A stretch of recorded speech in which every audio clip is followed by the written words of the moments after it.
Welcome everyone to this new episode of TNG with my friend Dyan, another New Yorker, another New York martial artist.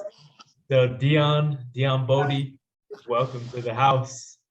And Thank you so much for having me, Owen. go ahead and introduce yourself and tell us a little bit about yourself, your mission, and your history with martial arts. Great. I'm Dyan. I'm currently in Thailand. Arrived here 4 days ago to start my Muay Thai Baran training. Training for my crew certification here, so I can properly teach authentic Muay Thai. My journey began quite early. At the age of 6 years old, I was training at the USA Shaolin Temple with Sifu Xu Yuming, located in Chinatown, New York. Very blessed and honored to have trained under a monk who trained from the original Shaolin Temple over in China. And after a few years, I took a few years off in middle school and continued my journey again in high school, studying a different style called Choi Lei Fut Kung Fu. And from there, I transitioned to Sanshao, Chinese kickboxing, and eventually Muay Thai, kickboxing, and then eventually Western boxing. That's kind of how my martial arts journey went. And for yoga, I took yoga in high school, yoga for flexibility. I was quite intrigued with the program and wanted to develop better, faster, and more stable kicks for my Kung Fu and my martial arts practice. And from there, continued taking yoga classes at Yoga to the People and other studios when I had the opportunity. And 3 years ago, I took my first yoga teacher's training in Thailand, Koh Phangan. And that was interdisciplinary style. So that was a lot of vinyasa, sup yoga, acro, and aerial yoga. I did a advanced 50-hour training in aerial yoga with hammocks and swings, and that was quite fun. I haven't had much time to practice that during the pandemic, but there's so many practices I have to keep me engaged that I don't really miss out on anything because I'm always focused on one art form or another. And to me, it's quite challenging to separate yoga and martial arts. It's very intertwined for me and I think a lot of other people.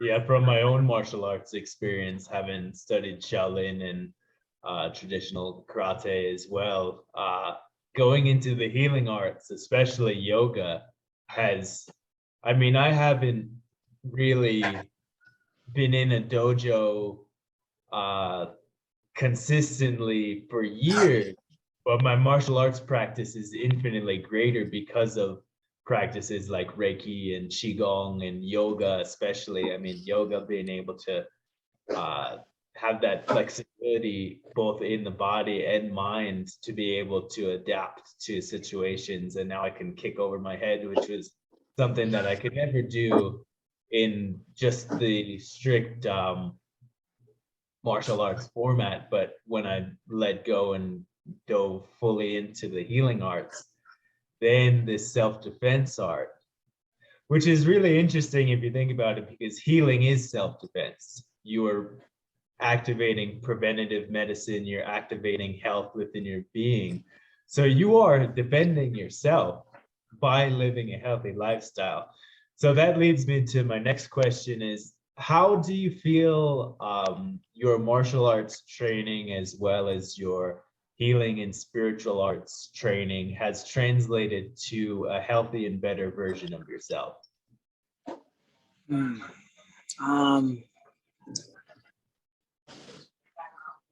I think, well, to answer your question, these arts are helping me realize myself and my potential, and it's helping me find union with God, and it's helping me uplift myself and others around me. It's building a lot of self-confidence, and uh, most importantly, there's so much self-mastery and empowerment involved with these arts. And discipline and practice is all we really have, right?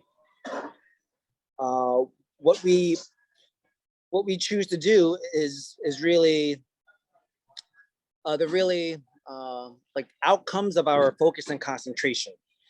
And our ability to focus and concentrate kind of dictates what we're able to do, how long we're able to sit, whether it's in Padmasana lotus pose, or how long we can focus on a task without getting distracted, without looking away from the book or daydreaming. It's focus that keeps us on task, and this focus leads to so many other things, right? And this focus can help us read a plethora of books. It can help us go through an educational program, whether it's college or a certificate program. This focus and discipline helps us complete a task from start to finish. And without this focus, right, we're just wandering with our animalistic nature, and it's hindering us from our conscious higher selves, right? So with that reminds me of when I first started karate and Reiki at the same time. So what you were saying about the practice and the discipline, one of the things that I instantly thought of is, as a martial artist, as a warrior, you are practically experiencing reality. You're facing your opponent, and there's no talk, there's no philosophy behind you winning in combat. It's just reality. You're face to face with your opponent, which is yourself, your mastery of yourself. So you get into martial arts when you're in Shaolin, which is a very spiritual Buddhist and also Taoist based spiritual art, as well as a martial art. You're face to face with, okay, now you have an injury, whether it's from the iron shirt, you're training yourself by hitting yourself, or from physical sparring, you have a physical injury. And now you have a chance to prove to yourself, through self-mastery, this power of the chi, power of the ki, as they say in Japanese. Ki is the same word as chi. The Taoist monks who came, and Buddhist monks who came from China to Japan, brought that word and it got translated. So I remember facing, and I had a really awesome dojo and really good group of warriors around me, really some powerful warriors. And I remember fighting black belts as a white belt. And okay, you get hit by a high-ranking, legitimate black belt, you have to heal that bruise. There's going to be a bruise there. And you know, of course, with Muay Thai and all the sparring and competition that you've done, you practically have to heal. So this is different than, say, somebody who might be a fakey Reiki master who hasn't been in battle. They haven't been physically hit in life, because all the edges have kind of been nerfed in modern society. But someone like yourself, someone like myself, has been hit hard and had to heal that, has been injured and had to heal that. So my next question would be for you is, what is a bit of your experience with the more physical aspect of martial arts and healing and recovery, and how those two can be kind of yin yang, two sides of the same coin, fighting and healing?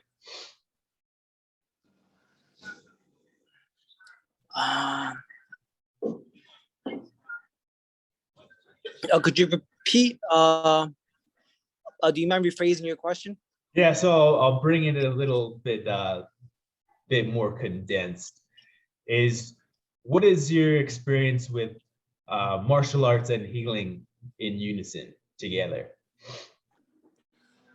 I think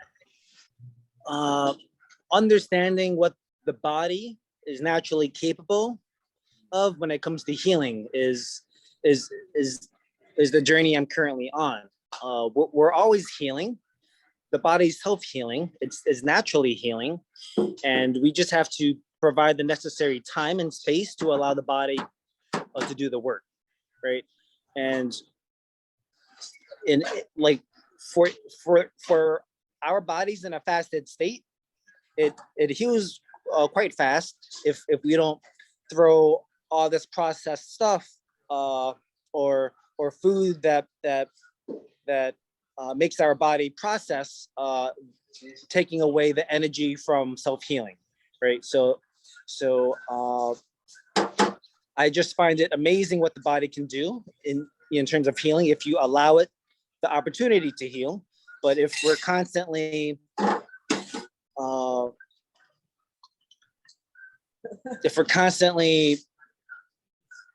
directing our body's energy to processing toxins and things that don't belong, then it doesn't have the ability to properly heal. It's overwhelmed, and once it hits a certain threshold, it's taking on more poison than it can actually heal. And all this damage or free radicals can lead to disease or even cancer. And that's a whole nother topic where I believe that you can fast the cancer out. There's no need to inject yourself with so many things that don't belong, that's actually killing your body to get rid of that disease. So as I'm learning more about our ability to heal, I'm finding out that there's so much more I have to learn, and there's so much I have to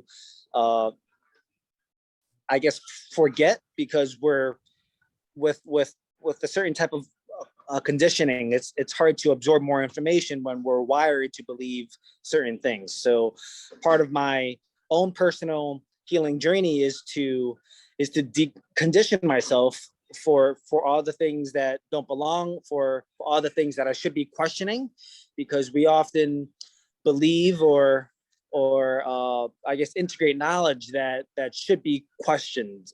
And I guess maybe it's my upbringing, but it's I've never had the ability to question a lot of things. It's like I've taken it, I've taken information, just completely trusting the source. And I guess I now resonate with truth. And if something's not true to me, it's going to bother me, and that feeling is going to linger. And truth is my identity. And there's nothing I want more in life than truth. And there's nothing more I want to share than truth. And I think truth is something that can help our generation tremendously in a world full of misinformation. And I'm just so excited to continue learning and uplifting others with truth and knowledge. Absolutely. That truth comes back to what I was saying about the practical nature of the healer warrior archetype in unison, is that intuition that you brought up is so key. Being able to, like a Jedi, feel what direction that attack is coming from.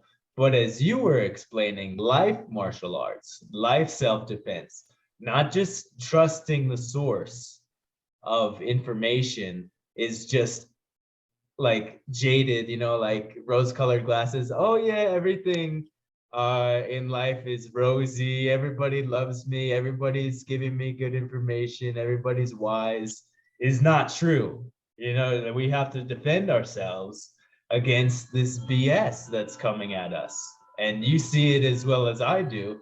People say, oh, this is good for you. Oh, that's good for you. But what I saw you do is you check in with your inner truth. At least nowadays, at least on the current path that you're on, is you check in, hey, this person said this, but how do I feel inside about it? And that goes into verbal martial arts as well, right? So somebody is saying this and you feel, oh, that doesn't resonate. That doesn't feel right, because the truth is the vibration. Vibration is everything. Energy is everything. The truth comes out in the vibe of what you're saying, not the words that you're saying. Because I could be lying for a whole paragraph, and somebody who's in their intuition, somebody who's a verbal martial artist will go, oh, hold up. That ain't true. That's not embodied. And then somebody on the same note, I could be saying something that is completely true and beautiful and wonderful and full of all the goodness. And you go, ah, I feel that. I feel you on that. So that brings me to an interesting question of, when you're in practical combat, I know you've done competitions as well as formal training in martial arts. How does that intuition work in your personal physical fighting practice?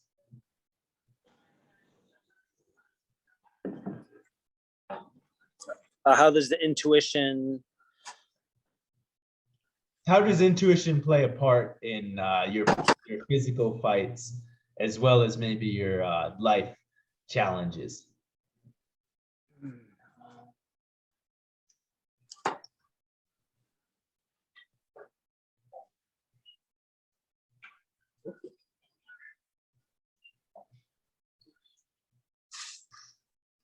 I think as you continue your path of self-mastery, and as you dive deeper into your discipline and your arts, your intuition is basically trusting yourself, right?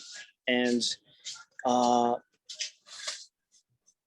more important than trusting an external source is really trusting your inner teacher, your inner God, and I think even for meditation, I think you can connect more deeply with your intuition, and the answers do come out as you breathe, as you meditate. You become so aware, and you process everything so that you can discern what you should keep and what you should discard. And through meditation practice and through martial arts,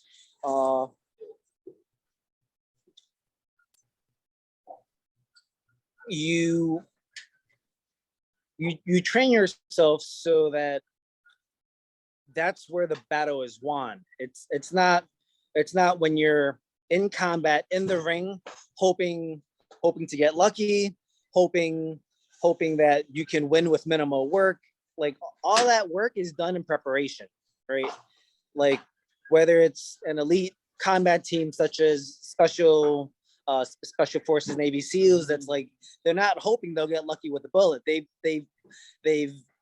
trained countless sessions at the range, making sure everything's on point. They're team synchronized, right? And that they can really communicate without excess words. They're completely on point, and there's like minimal hesitation. Everything's muscle memory, and for combat, you go right back to your breath, right? You go right back to your breath, and when you're in that zone, like all you see is your opponent, and you're breathing, you're staying calm, you're not overreacting, you're not hopefully not hyperventilating, and you're not in panic, right? You're just going back to what you know, what you've trained, what your trainers have taught you. You've done this countless times, countless rounds, right? And yeah, you just start flowing. You're in flow state, and you're not like at the casino hoping to get lucky. You're playing roulette. I mean, I've been in casinos. I've gambled before. I mean, cards. and I've had pretty good with success with that. But it's interesting you bring that up because, like yourself, I believe in a greater mysterious force that we can channel in our everyday joys and challenges. And so when I've gambled before, it's interesting. Like you said, I haven't gambled a ton. I'm not like Michael Jordan or anything, but like I've gone into it knowing like, hey, I'm gonna win this. Like that's my intention, and that's the intention fulfilled. And I remember in my martial arts practice, it was the same way. If I went in knowing that I would win in terms of learning, in terms of becoming a better warrior and person and self-mastery, I would win and get the outcome that I desired in wins and losses, right? I remember facing one of my high school classmates actually went to the same school, and I won't put his name out there because I don't know if he wants the name out there, but anyways, he's a high-ranking black belt, like a legitimately powerful warrior, and he's skinny like a twig, like 125 pounds, a little bit taller than me. And I remember fighting him and I couldn't touch him, right? I'm like, and I'm fast. You've seen it. I can throw fast. Couldn't touch him. It's like fighting a ghost. And he looks at my breath and he waits. This is like true mastery. Is all elite level fitness and martial arts is at the breath level. He waits for me to go like that. He cocks back and throws a side kick straight into my rib cage and gut, and just I get launched back by this skinny dude, like almost to the wall, like 5 feet back, and I'm just like hyper, and that's when I won the internal battle, because I was like, oh, this is not about brute strength. This is not about how fast I am. This is not about how powerful my will is or my chi is. This is all about the breath. He watched and monitored my breath, caught me at a moment when I was going like this. I remember it. I was like, ugh, like getting pissed off that I couldn't even touch him. Couldn't even touch him in the ring. And just with a smile on his face, cocks back and just fires a side kick like nothing, launching me easily. So that made me really ponder, like, oh my gosh, the breath is huge,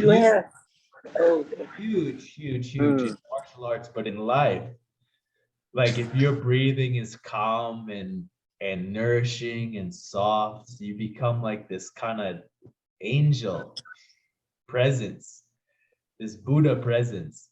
But if your breath is all over the place, like most people's breath is, you get off track in life.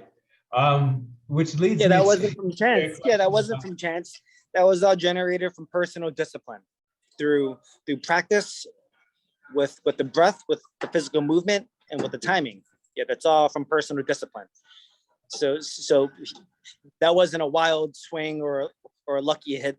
I think in combat, there's no such thing as a lucky hit. Everything happens for a reason.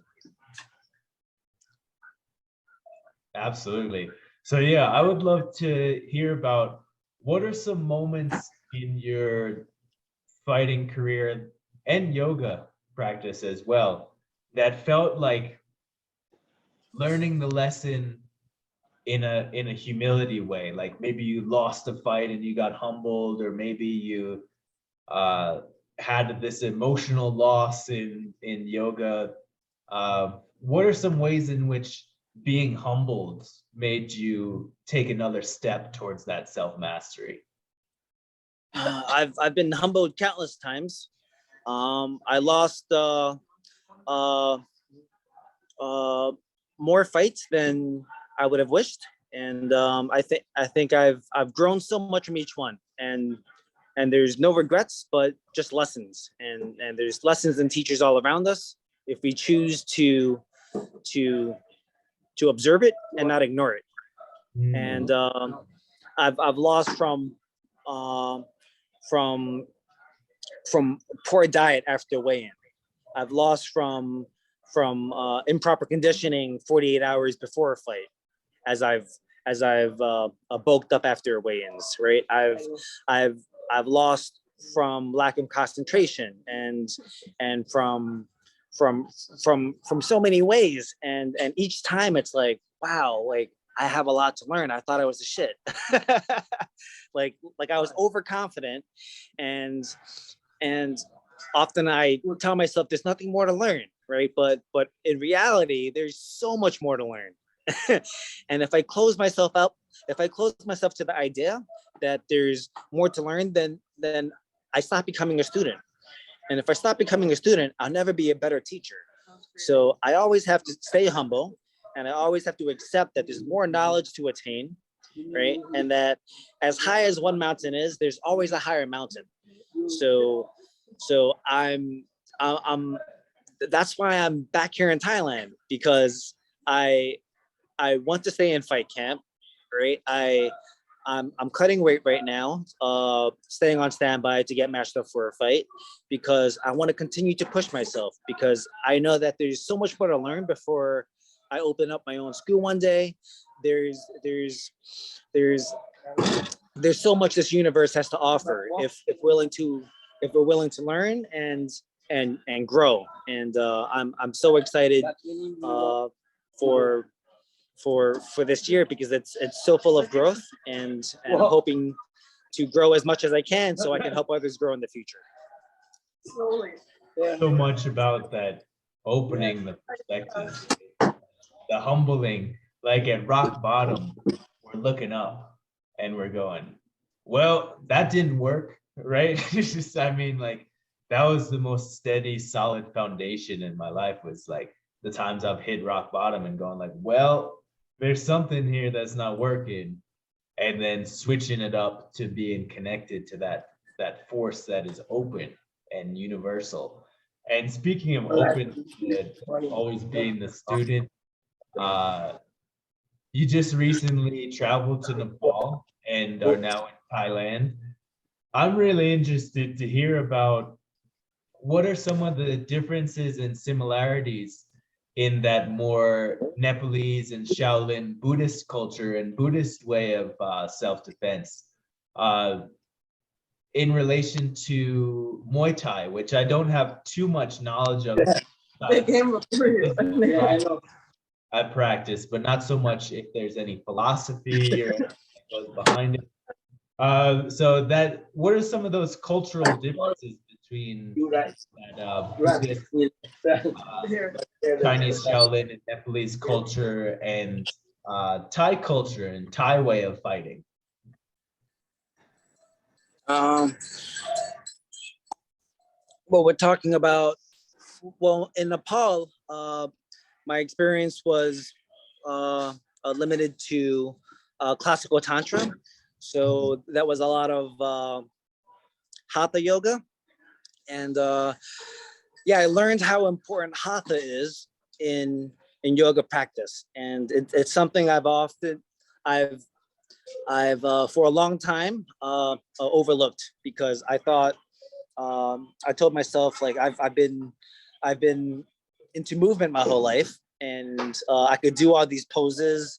I want something more advanced. I want to do Kriya Kundalini yoga. I want to do all these fancy peak poses, but really, the foundations are so important. And without mastering just simple asana and simple pranayama, there's no reason why we should be diving into deeper practices, because it can be quite dangerous. And in the world of yoga, everyone wants to have a strong Kundalini awakening. Everyone wants to find that YouTube video and have an awakening within 5 minutes or 10 minutes. Like, no, you don't want to wake up in 10 minutes without a foundation, without a pure body, because it's gonna drive you into psychosis. You're gonna end up in the hospital, and this happened to me.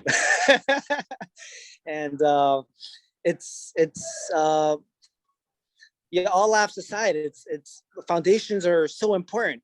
And whether it's like learning to walk before you run, learning to defend yourself before you learn to attack someone, right? It's like we're often like looking to learn a Superman punch or an advanced kick, when really, like, have you learned how to defend a kick yet? Right? You're so busy, like people are so busy learning to hurt someone during combat that like that they overlook the defense needed to sustain a full 3 or 5 or 12 round boxing fight, right? When it's a game of chess.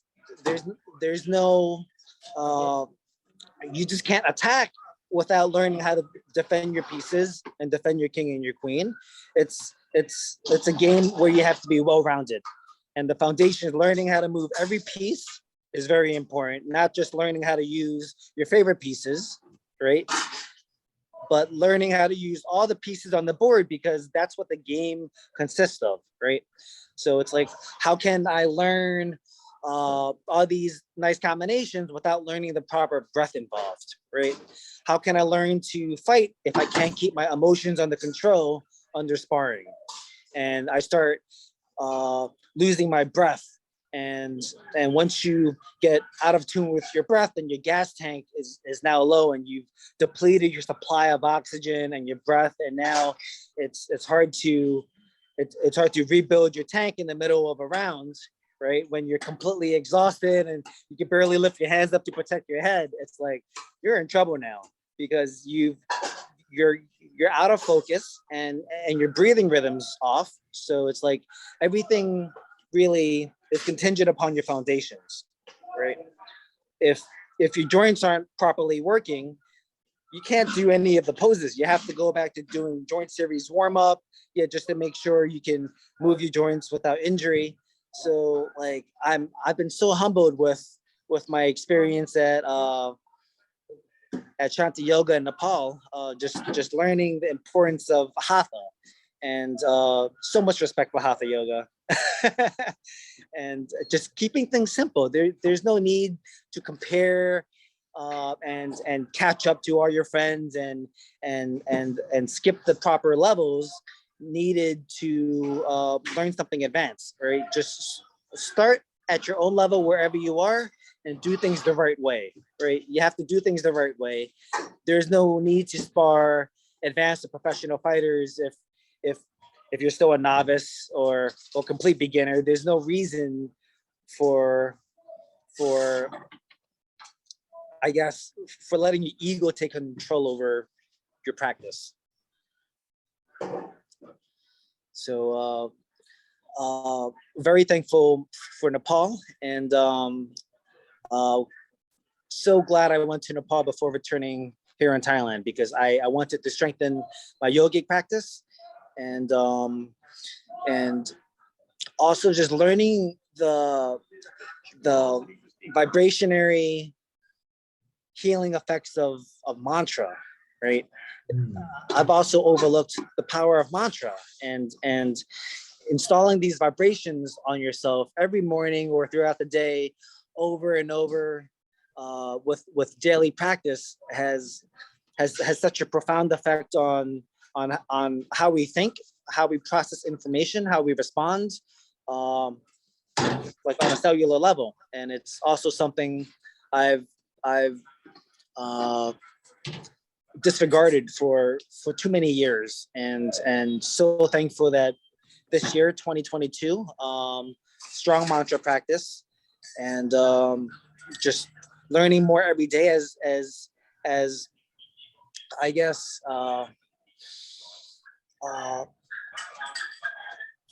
what's the word I'm looking for?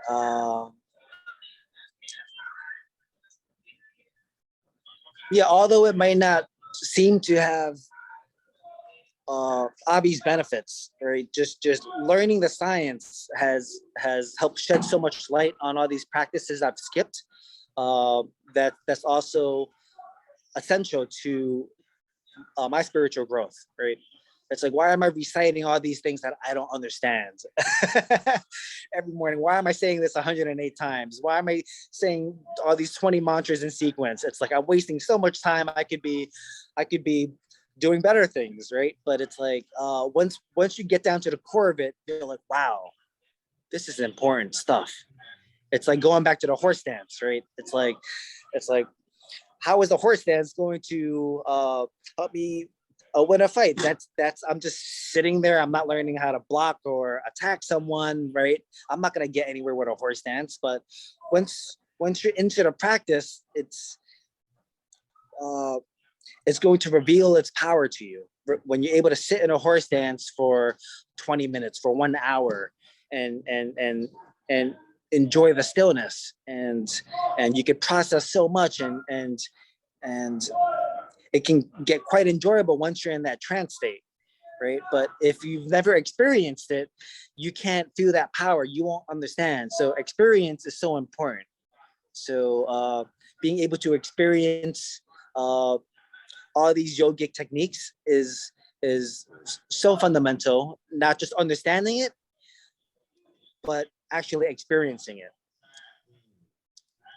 Yeah, it So sounds like I definitely encourage everyone to experience different aspects of their art that they've often overlooked or put to the side.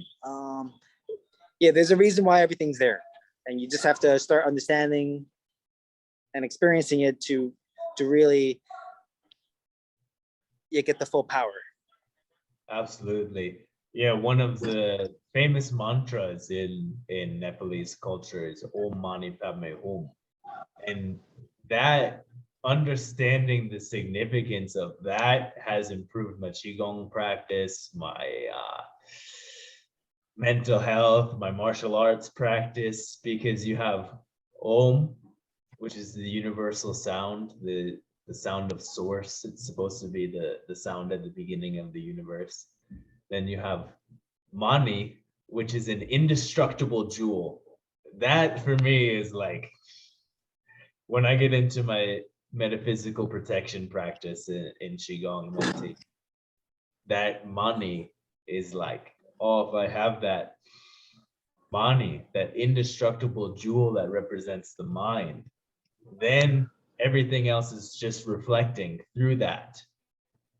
There's a fighter. I won't go get too far into it because we only have like a minute left because Zoom's getting greedy. But the guy that beat McGregor, Poirier, he calls himself the Diamond. That's what it reminded me of. Like, if you have that diamond indestructible strength in your mind and your body, that is a spiritual practice, but then it unfolds into your martial practice. And then Padme is the lotus, right? Your lotus roots growing into the deep, dark mud, delicate softness, which is that internal calmness in contrast to the hardness. And then Hum is that purity of speech, thought, and emotion and action. So unfortunately, that's all the time we have, but it's been a pleasure speaking to you, brother. I'm so happy you've been on this adventure. And I think we have like a few seconds left if you want to have any, say any